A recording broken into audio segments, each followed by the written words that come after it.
I grew up with a negative mindset. I didn't think that one day I was capable of achieving great things. I always thought that I would live my whole life poor. I didn't know that one day I would live a rich life. It isn't until I started finding purpose in helping others that amazing things started to manifest into my life. I'm grateful for this moment. I'm grateful for this opportunity. Today, I came to talk about the imprisonment of an elderly. Yes, the imprisonment of an elderly. Can you imagine that one day you no longer have access to your favorite food? You no longer decide when you get out of bed. There goes your Taco Tuesday. Yeah. This is the situation of approximately 100,000 elderly that reside in nursing homes right now. Did you know that 1 out of 3 elderly rarely even receives any visits at all? They are confined within 4 walls, not knowing when the end will come. Luckily, the Dutch government has injected last year 10 million euros in the healthcare system to provide more time and attention, professional care for these elderly, from which my job got created. I work in a nursing home with 86 inhabitants, and my job is to find out what their favorite food is, what they used to do, where would they love to go, and what their favorite music is. Just like Gustav. This is Gustav in the middle. He's one of our inhabitants. And Gustav used to be a teacher. And I asked him, Gustav, what would you like to do? And he replied, I would love to teach again. So that's what I did. I arranged a school and went to the school. And on the way to our school, I asked him, Gustav, what are you going to talk about? And he replied, euthanasia. Okay. It's a complicated subject, and as you might imagine, with students of 15 years old, it's hardly to get their attention longer than 10 minutes. As we started, Gustav was a little bit nervous. Then he started to speak. He started his story, what effects had on him when he lost his dad at a very young age. He started to say how he was a top tennis player, but when he turned 16, he had to spend 4 years of his life in a hospital bed. He continued his story. He explained how he ended up in a wheelchair due to a staircase accident. He proudly told the audience that he is now free from his alcohol addiction for over more than 10 years, and how in his late 60s, he got to take care of his mother in the last stages of cancer, battling cancer, losing his mom eventually. The student stayed glued at his lip for over 40 minutes. But that wasn't the thing that impressed me the most.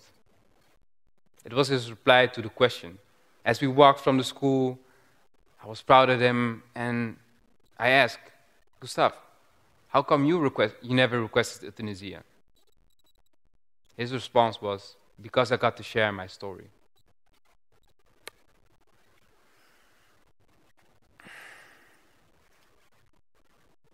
The sad part of it, 86 people I get to interact. But my job is still experimental. Not every nursing home has my function where we can get to connect with those elderly. There's still over more than 30,000 untold stories. 30,000 elderly that all they do is just stare out of the window, staying confined within 4 walls, experiencing loneliness. Perhaps you know what it feels to feel lonely. I know I was. I know I used to be in a place where I no longer decided what time I would get out of bed, what food I would eat. I was at a place where even my parents had to go to a security check. And even till this day, it hits me emotionally. That day when my parents came to visit me in Belgium, where I spent my summer locked up, I looked my father in his eyes, and it was the first time I saw his tears. That day he handed me a letter. Allow me to share a part of the letter. My son, it is true that we're sad and that we're disappointed. This is not the reason why we came to Holland, to sacrifice our time so you could screw it up. We came here for a better life. We came here to show you the opportunities that lie ahead before you. But just like any book, this is a new chapter for you. You told us that this will be a lesson and that you will use your time wisely. You will use the time to reflect and to come back more intentionally, more experienced, and ready to share your chapter.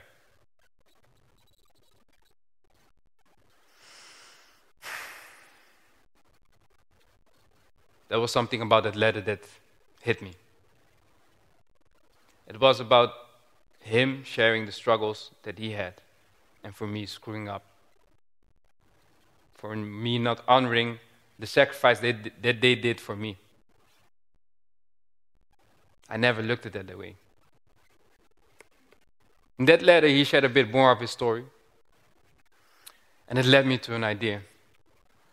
Was there a way that I could combine two worlds, two stories, from people that are living in a way doubting themselves, not knowing what's possible, and with the lives with people that do strive, entrepreneurs. So I organized a tour together with my cousin where we would share the stories of entrepreneurs as students so they could learn from their mistakes, so they can learn what it means to keep doubting and still strive for your goals and to dream big. On that tour, there was a particular student. I was running around, do all kinds of stuff, and she asked me my story. And she was like, "Sir, but what is your story?" I said, "Me?" Okay. As I looked at her, I noticed that I couldn't reply directly to her what my why was. I couldn't explain her why I wanted for her to see that everything is possible. That day I shared my story with one student. Now I'm here in front of you sharing my story. And before I could apply this awareness that sharing your story is important, that you matter today, that you can make a difference today, my grandmother got sick.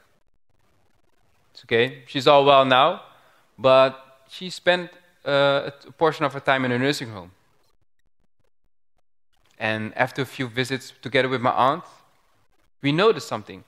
She had a neighbor. His name was John. Every time we passed by, John was staring outside of the window. On the fourth visit, my auntie went into the room and said, "Sir, what is your name?" "John," he replied. "Would you like to come outside with us?" And John looked up and was like, "Yeah, okay." And as I learned the value of asking someone's story, I asked John, "What is your story?" We spent a great afternoon laughing, walking, and that moment when we brought John back to his room, he no longer was looking outside the window. At that moment, John was waving us goodbye. It felt good doing something. Did you know there's a feel-good chemical in your brain called dopamine, that every time you do a good deed, you get all jolly up inside? Yeah, that must mean something. We get rewarded for helping someone. Yeah.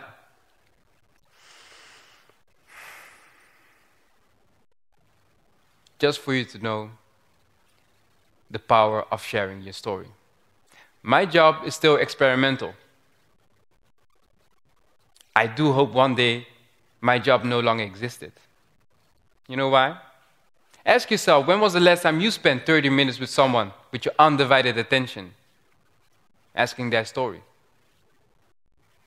I know what it has meant for me, that one person asked my story, led me to the realization that I mean something, and I'm here now sharing my story with you. Remember Gustav, why he didn't want to continue at Tunisia? Because he could share his story.